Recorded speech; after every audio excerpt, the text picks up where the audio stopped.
We've all heard Donald Trump talk about clean coal, gonna put the miners back to work. Is there such a thing as clean coal? Well, actually no. Or maybe. Or perhaps. Yes, there could be. It's not that simple. There's a whole lot of things that go into whether or not coal can be classified as clean. So what is this whole deal about coal? Well, it's plenty abundant, and we've been burning it for, I don't know, a couple centuries, I guess. So we have enough coal to probably run the country on coal for the next maybe 5 centuries. That's not bad, during which time we could develop some other technologies. Is coal dirty? Yes, it's plenty dirty. When I was about 8 and 10 years old, we lived in a big farmhouse way out in the country. And the heating system was hot water, came through a boiler, and it was fired by coal. And we had a big bin with an auger at the bottom of it, to push the coal into the burner. And it was my job after school to shovel coal and put it into the auger bin and to take out clinkers. Of course, people today don't know what clinkers are. They're big molten globs of iron and minerals that are all melted together. They don't burn. It's all the stuff that doesn't burn, so it's solid ash, but it's not ash. They are big piles of hard stuff. So that was my job. So is coal dirty? Yeah, it's coal. You can't burn coal without getting a huge amount of carbon dioxide. You get sulfur dioxide, you get carbon monoxide, you get a number of other gases, including carbon dioxide, which is actually plant food. So is coal polluting? Absolutely, as long as you don't clean it up. However, since the environmentalists got public attention back in the 60s, we have been cleaning up the emissions of coal-fired plants to the point where there's really no solid particles that come out of those things at all. We clean that up, collect it, purify it. Of course, we're still pushing out carbon dioxide. And is it cheap? Yeah, it's real cheap. The de facto standard is coal. Everybody measures energy against coal. They measure energy density against coal. So is coal the cheap fuel? Well, it was up until we developed horizontal drilling and fracking. That made natural gas cheaper because we could now extract natural gas out of shale deposits that are like 7,000 feet deep. And with the ability to horizontal drill, we can extract huge amounts of it. So natural gas became cheaper than coal. And that's an economic reality that Mr. Trump probably hasn't taken into account too much, because when natural gas is cheaper than coal, people will prefer having electricity generated with natural gas plants instead of coal. That means that you cannot bring the coal industry back to where it was maybe 30 years ago. You could rejuvenate it somewhat by using coal exports, and we are doing that. This latest little event with Mr. Trump and having the Chinese president standing beside him on the beach when it gave the word that we had sent some Tomahawk missiles into Syria, raised some eyebrows, and he told the president, do something about North Korea. What they decided to do was to cut off North Korea's export of coal and started buying coal from the United States. So yeah, we're improving things for the coal miners a little bit right there, but it's probably never going to be enough. So what do we do about America's energy needs for the future? Well, we got to do 2 things. 1, we have to get on cleaner sources of energy, and 2, we have to quit vilifying carbon dioxide. That may sound strange that those 2 things have to happen, but they do. The reason carbon dioxide got vilified is that it's the only greenhouse gas that humans actually have anything to do with. All the rest of them you don't. 95% of the greenhouse gases in the atmosphere is what we call clouds, water vapor. Carbon dioxide only represents 3/10.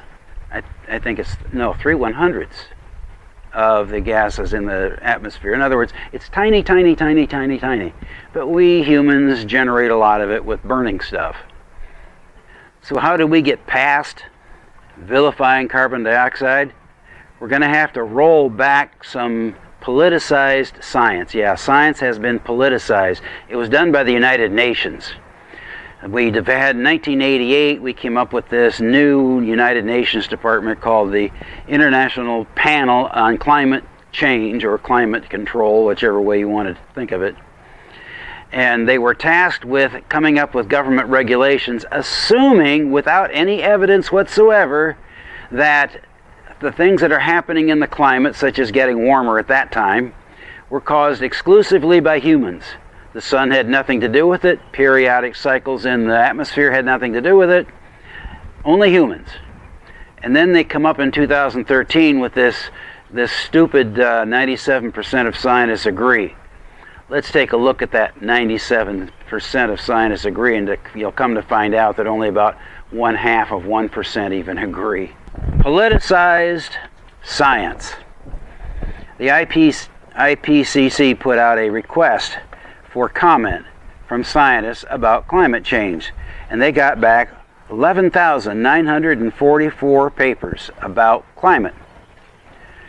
However, 66.4%, or 7,930, were excluded from the survey because they didn't offer an opinion about global warming at all. They didn't make no comment.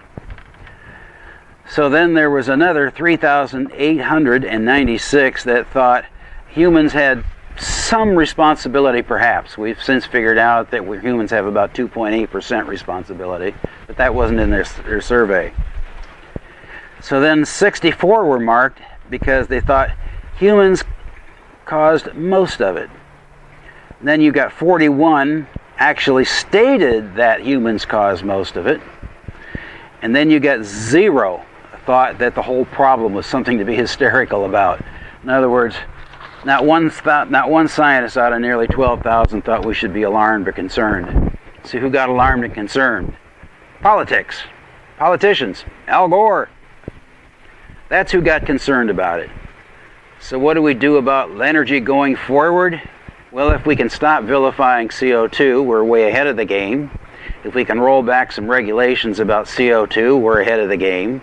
We have to roll back the regulations to pre-2005, or 2009 rather, when we vilified CO2 and put restrictions on energy producing plants, which was like, I thought was about as dumb as using Jello for a building platform. But we have to do that. There's another thing we have to do as well. So in the long run, we got to find alternate forms of energy besides coal and gas and oil. So what are we going to do about that? Well, I've got a first cousin, who spent his entire career working for the state of California. He's an electrical engineer, and he worked on energy concerns in the energy department. And his conclusion about the whole business of energy, from working for a state that has the most strict environmental regulations of all, nuclear. But nuclear power plants, the way we've been using them, are both dangerous and getting old. We need a new kind of power plant. Along comes a group of scientists that say we need to use thorium. Now, we almost did, but back in 1969, President Nixon shut down the only thorium plant we had running, and he didn't want to use it because uranium power plants were actually cheaper and easier to build to power submarines.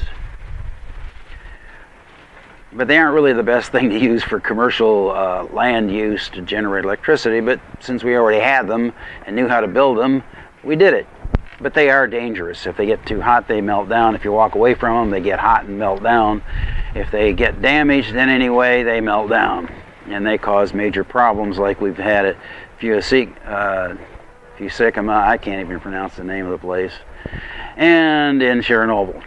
But thorium doesn't operate that way. It operates at very high temperatures. Walk away from it, it gets cool. If you ignore it, it cools down and stops. And if you use molten salts, it's no more dangerous than a banana. Actually, a banana and your cell phone have more radiation than thorium does. But thorium can be used as a fuel because you can bombard it with neutrons, and you can change it to uranium right in the molten salts and use it as fuel if everything gets hot, and it heats up more molten salts and heats up steam and yada yada yada. So it goes. Here's a little 18-second explanation of molten salts. You may not care for it, you may not even get it, but it's real.